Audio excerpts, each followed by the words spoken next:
चलो इधर देखो, लास्ट क्लास में हमने क्या क्या पढ़ लिया था पहले वो देख लेते हैं। मैं अभी बीच में पूछूंगी, तुरंत तो तुमसे पूछने वाली हूँ नहीं। दरवाज़ा बंद कर दो,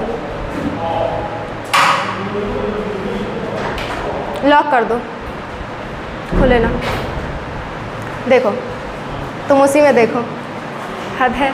देखो इधर बात करें अगर हम जो भी हमने प्रीवियस क्लासेस में पढ़ी हैं, तो शुरुआत से हमने पढ़ लिया difference between evolution and mutation, क्योंकि चेंजेस की हम बात करते हैं, क्योंकि ये चैप्टर रिलेटेड है कि लिविंग बींग्स में जो चेंज आ रहे हैं उससे रिलेटेड है। तो हमने बात कर ली थी कि दो तरह से चेंजेस आते हैं, म्यूटेशन एंड इवोल्यूशन। फिर हमने कहा कि हमने यूनिवर्स की ओरिजिन कैसे हुई थी, ये चीज़ हमने पढ़ ली थी। यूनिवर्स आपका कैसे ओरिजिनेट किया था, इसके लिए एक थ्योरी दी गई थी, उस थ्योरी का नाम बिग बैंग थ्योरी। किसने दिया था? ला मैत्रे ने दिया था वो थ्योरी। उसके बाद हम पढ़ रहे हैं कि ओरिजिन ऑफ लाइफ कैसे हुई थी। ओरिजिन ऑफ लाइफ कैसे हुई थी इससे रिलेटेड हमने बता दिया है। वाह, आज ही के दिन शुरुआत है, आज के दिन ये सारी चीज़ें। खैर चलो चलो, बहुत शुभ दिन हमने शुरुआत की है ना। खैर बंद ही नहीं हो रहा है। चलो तब तक तुम लोग क्वेश्चंस बताओ मेरे। ये बता दो first non cellular form of life कब आई थी? हाथ उठाओ, तुम ही बताओ।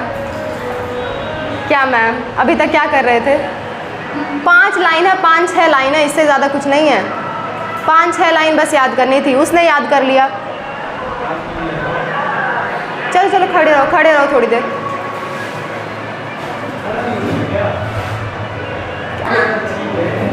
ठीक है, अच्छा बताओ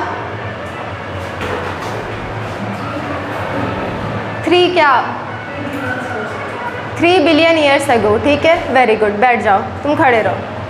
नेक्स्ट मुझे बता दो कोई first cellular form of life कब आई थी?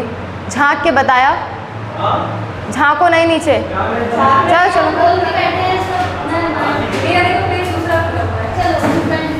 ठीक है, ठीक है, बताओ रिया। 2 बिलियन ईयर्स अगो, ठीक है, ये हुआ था first cellular form of life के बारे में। चलो ठीक है, बैठो, याद करो इस चीज़ को। कितनी बार बोलो इस चीज़ को याद करो, इम्पॉर्टेंट है ये, ठीक है। अच्छा देखो, हम बात कर रहे थे ओरिजिन ऑफ लाइफ की। ओरिजिन ऑफ लाइफ में पहला हमने देखा था, पहला स्पेशल क्रिएशन थ्योरी, यानी कि जो रिलीजियस व्यूज़ हैं, यानी कि अलग अलग रिलीजन के लोगों ने जो बता रखा है कि हाँ लाइफ इस तरह से आई थी, लाइफ इस तरह से आई थी। हमने कल उस चीज़ को पढ़ा है ना, जिसमें हमें पढ़ना था फादर सुआरेज का। फादर सुआरेज ने क्या कहा था? उन्होंने 3 पॉइंट्स दिए थे। क्या क्या पॉइंट्स दिए थे, कोई मुझे बता सकता है? हाथ उठाओ, पूरा उठाया करो, बताओ। पहला पॉइंट बताओ।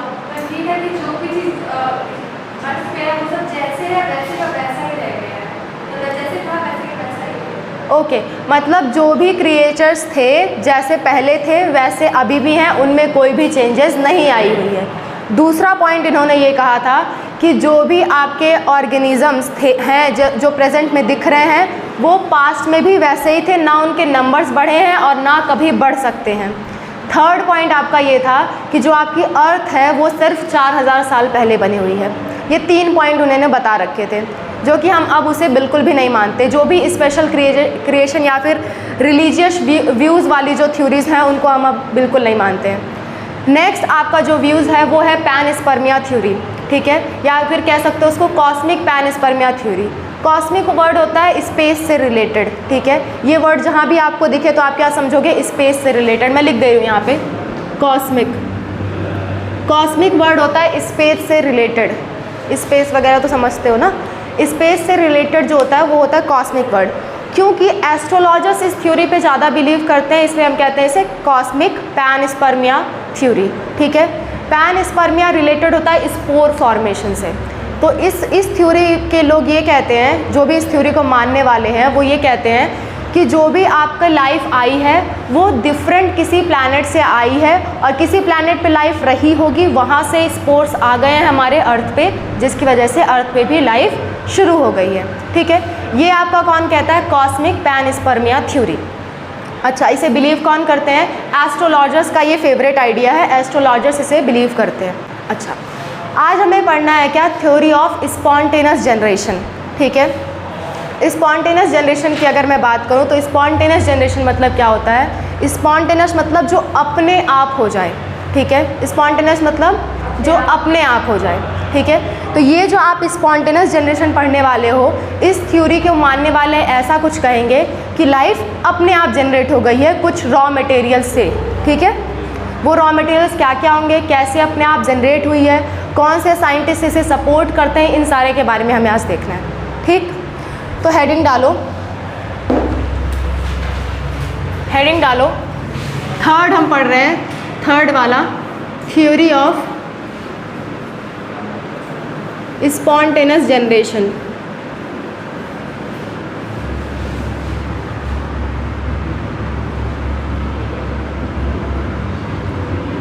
इसका दूसरा नाम है ऑटोबायोजेनेसिस।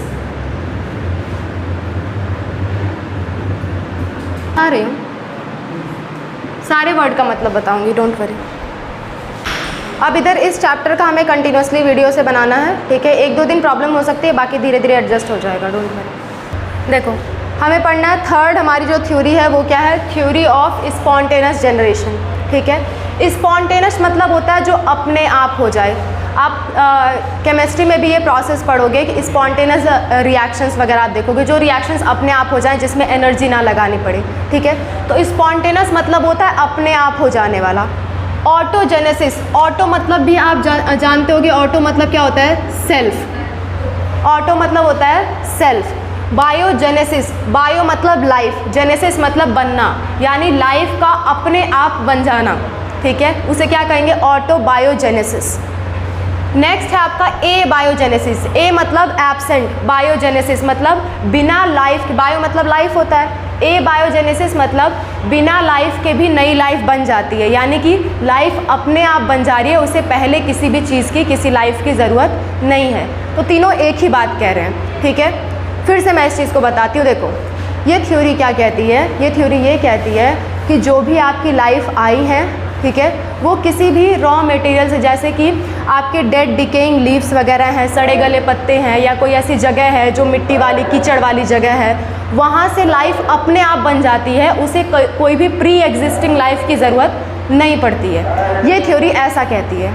ठीक है, इसके बाद जो नेक्स्ट थ्योरी आएगी वो होगी बायोजेनेसिस। वो थ्योरी ये कहेगी कि हमें लाइफ बनाने के लिए कोई पहले की लाइफ चाहिए, कोई ना कोई स्पोर्स या कोई ना कोई हमें सेल चाहिए जिससे नई लाइफ बने। ठीक है, तो दो थ्योरीज आपको पढ़नी है, ए बायोजेनेसिस और बायोजेनेसिस। अभी हम पढ़ रहे हैं ए बायोजेनेसिस। ठीक है, तो इसमें लिखो, it states that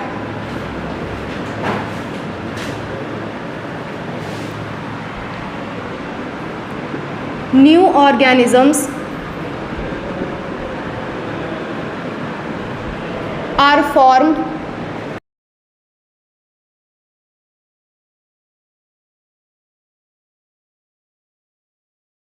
like leaves, mud, etc. ठीक है, मैंने लिख दिया, आप कॉपी कर सकते हो यहाँ से। देखो, हो गया, सबका हो गया, कर लो। तो सीधी सी बात, ये जो थ्योरी है वो ये कहती है कि जो भी आपके नए ऑर्गेनिजम्स बन रहे हैं वो कोई भी डेड डिकेइंग मटेरियल से बन रहे हैं, जो सड़ी गली चीज़ें हैं उनसे डायरेक्टली बन जा रहे हैं। ठीक है, ये थ्योरी ऐसा कहती है। इसमें ये कहा गया है कि इसमें पहले से किसी लाइफ की हमें ज़रूरत नहीं है। ठीक है, जबकि प्रेजेंट टाइम में हम ऐसा मानते हैं कोई भी चीज़ बनने से पहले हमें पहले कोई लाइफ चाहिए होती है, पहले कोई सेल चाहिए होती है, तब बनेगी। लेकिन ये थ्योरी इस चीज़ का विरोध कर रही है, कह रही है ऐसा नहीं है। ठीक है, किसी भी सड़ी गली चीज़ों से बन सकती है। इससे रिलेटेड एक बड़ी इंटरेस्टिंग स्टोरी सुनने को मिलती है, हालांकि उस पर आप बिलीव मत करना, ठीक है, फिर भी सुन लो। एक आपके साइंटिस्ट थे वॉन हेमलेट। कौन? वॉन हेमलेट नाम के एक साइंटिस्ट थे।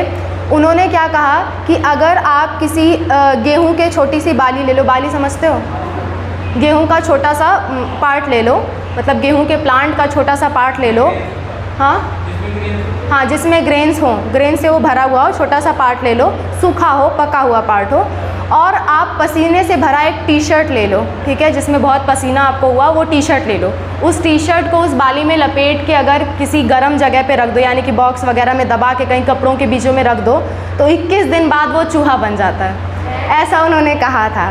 ठीक है, तो बाद में इस चीज़ को गलत प्रूव कर दिया गया था कि ऐसा नहीं है। पहले से ही चूहे के कुछ एग्स वगैरह, सॉरी एग्स कह रही हूँ, पहले से चूहे वगैरह वहाँ रहे होंगे, वो आके बन गए होंगे, उन्होंने ऐसा ऑब्ज़र्व किया था। हालांकि वो एक्सपेरिमेंट उतना सही नहीं था, एक्यूरेट नहीं था, पर शुरुआत के कुछ साइंटिस्ट इसे ऐसा मानते थे कि ऐसा हो सकता है।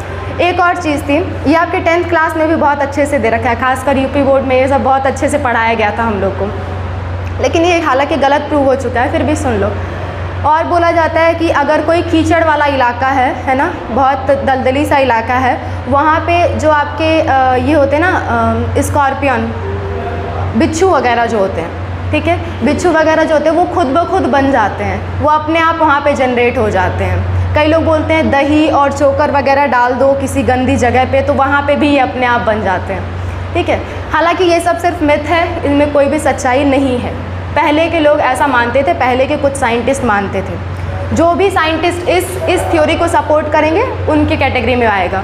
तो आपसे पूछा जाता है कौन से साइंटिस्ट ऐसे हैं जो थ्योरी ऑफ स्पॉन्टेनियस जनरेशन को सपोर्ट कर रहे हैं, तो उन साइंटिस्ट का नाम आपको पता होना चाहिए। उसमें से कुछ का नाम मैं हाईलाइट कर लूँगी, जैसे कि वॉन हेमलेट, इनका नाम आपको पता होना चाहिए, बाकी याद कर पाना तो करना। ठीक है, एक बात तो दिमाग में रखना, इसको ग्रीक फिलोसफर्स जो थे उन्होंने सपोर्ट किया था। किन्होंने? मतलब ग्रीक एक आपका देश है यूरोप से रिलेटेड, ग्रीक आपका एक देश है, वहाँ के जो फिलोसफर्स थे उन्होंने इस थ्योरी को सपोर्ट कर रखा है। ठीक है, तो आप कुछ साइंटिस्ट का नाम मैं लिखवा रही हूँ, उस साइंटिस्ट का नाम आप नोट कर लो, उसमें से इम्पॉर्टेंट नाम पे मैं टिक लगवा दूँगी, उसको ज़रूर से याद रखना। चलो लिखो, ग्रीक फिलोसफर्स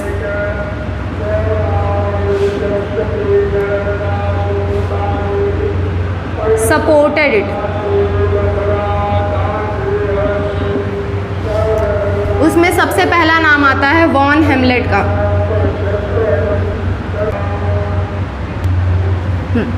इन्होंने वो चूहा वाला थ्योरी दिया था, तो बाजू में मन करे तो धीरे से लिख लेना, 21 दिन में चूहा, गेहूं से चूहा बन जाता है, इन्होंने ऐसा कहा था। ठीक है, नेक्स्ट है आपके प्लेटो।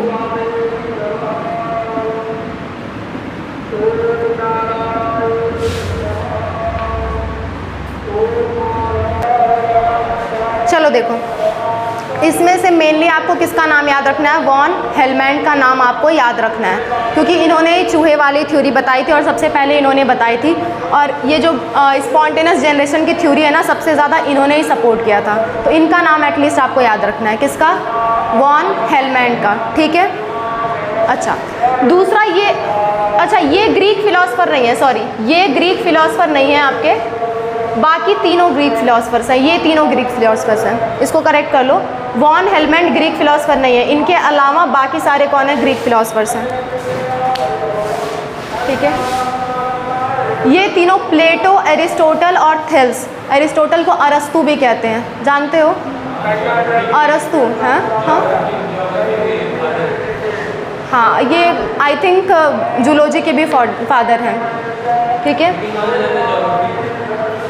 जूलॉजी के भी माना जाता है आई थिंक सो। ठीक है, देखो प्लेटो, एरिस्टोटल, थेल्स, जब भी ग्रीक फिलोसफर का नाम आता है ना, ये हमेशा हमेशा सामने आ जाएंगे। किसी भी सब्जेक्ट में आप पढ़ोगे, ग्रीक फिलोसफर्स ने कुछ दिया है तो ये सारे सामने आ जाएंगे। ठीक है, चलो तो वॉन हेलमेंट आप याद रखोगे, बाकी याद रखोगे अदर ग्रीक फिलोसफर्स ने इसे सपोर्ट किया था, इनका नाम भी याद रख सकते हो, तो वेल एंड गुड। एक्चुअल में क्यों यहाँ नाम मैं लिखवा रही हूँ, क्योंकि जो भी आपके अलग अलग कोचिंग सेंटर की टेस्ट सीरीज़ वगैरह होती है ना, उनमें अक्सर करके आपको दे देता है कि बायोजेनेसिस को किसने किसने सपोर्ट किया या किसने नहीं सपोर्ट किया है। ऑप्शन में नाम दे देंगे, आपको टिक करना रहता है। हालांकि ऐसा क्वेश्चन नीट में नहीं आता, पर टेस्ट सीरीज़ वाले अक्सर करके देते हैं, उनका फेवरेट क्वेश्चन रहता है या इवोल्यूशन से, तो आप फंसो ना, इसलिए मैंने लिखवा दिया। ठीक है, चलो नेक्स्ट थ्योरी देखते हैं, थ्योरी ऑफ बायोजेनेसिस। ठीक है, तो हेडिंग डालो, थ्योरी ऑफ बायोजेनेसिस। ठीक है, तो सीधी सी बात है, ऊपर वाली जो थ्योरी कहती थी उसका ठीक उल्टा ये थ्योरी कहेगी, और ये थ्योरी उस थ्योरी को गलत भी प्रूफ कर देगी। पहले आई थी थ्योरी ऑफ बायोजेनेसिस, उसके बाद आया था बायोजेनेसिस। मैंने शुरू में ही आपको बताया था कि क्या हो रहा है ना, हम कई सारी थ्योरी पढ़ेंगे और जो लास्ट में थ्योरी आई है उसको हम सत्य मानेंगे। ठीक है, धीरे धीरे जैसे जैसे ईयर्स पास होते गए वैसे वैसे नई नई डिस्कवरी आती गई हैं, तो पुरानी चीज़ों को हम छोड़ देते हैं, नई चीज़ों को हम अडॉप्ट करते हैं। ठीक है, तो ये जो थ्योरी ऑफ बायोजेनेसिस है वो आज भी वैलिड है। ठीक है, प्रेजेंट टाइम में ये थ्योरी है और इसके बाद एक मॉडर्न थ्योरी आएगी, वो दोनों आप एक्सेप्ट करोगे। इसके पहले आपने जितनी भी थ्योरी पढ़ी है उसको आप नेग्लेक्ट कर देना, उसको मानना नहीं है, बस आपको ध्यान में रखा है कि हाँ हाँ ऐसा ऐसा हुआ था। ठीक है, चलो देखो थ्योरी ऑफ बायोजेनेसिस। बायोजेनेसिस का मतलब है कि लाइफ से जनरेट हुई है नई लाइफ। ठीक है, यानी कि कोई भी लाइफ अगर आपको बनानी है, कोई भी ऑर्गेनिज्म बनाने हैं, तो हमें कोई ना कोई लाइफ पहले से चाहिए, कोई ना कोई सेल, कोई ना कोई स्पोर हमें पहले से चाहिए, तभी उससे लाइफ बन सकती है, अदरवाइज नहीं बन सकती। ठीक है, तो इसमें एक लाइन लिखो, बहुत ही फेमस लाइन है, उस पर स्टार मार्क भी कर लेना। लिखो, ऑल लाइफ अराइज फ्रॉम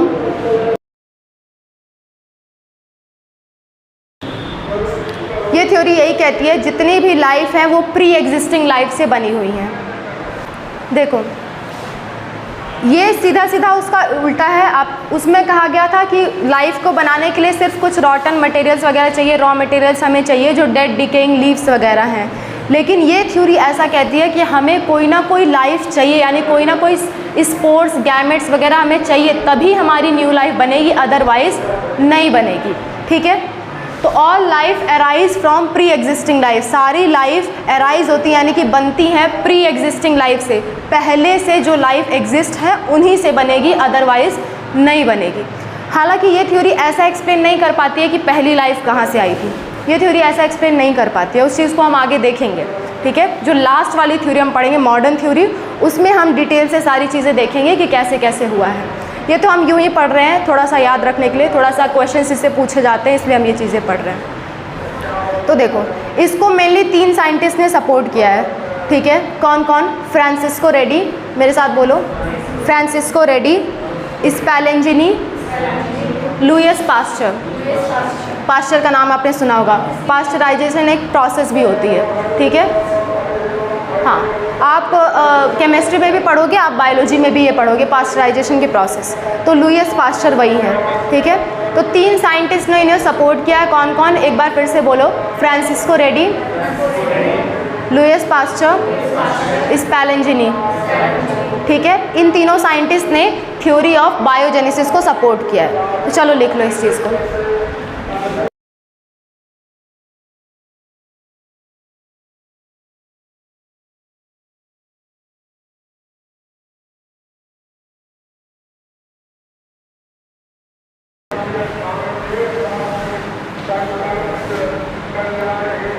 बड़ा जल्दी टाइम बीत गया ना, निकल रहे हैं लोग। चलो लिखो, इस चीज़ को कवर कर लेंगे फिर ये छोड़ेंगे। ठीक है, थ्योरी ऑफ बायोजेनेसिस की बात करें तो इसे 3 साइंटिस्ट ने सपोर्ट किया है। मेरे साथ बार बार रिपीट करो, इंपॉर्टेंट है, खासकर लुईस पास्चर आपको ध्यान में होना चाहिए। ठीक है, पहले साइंटिस्ट है फ्रांसिस्को रेडी, कौन है?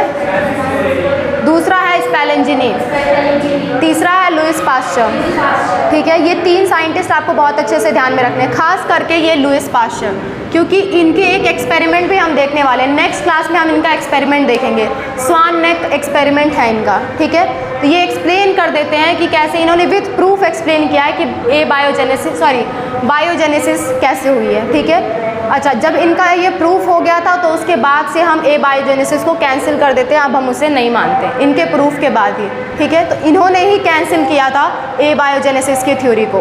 ठीक है, इनका जो एक्सपेरिमेंट है वो हम अगली क्लास में पढ़ेंगे। ओके, आज के लिए बस फाइन।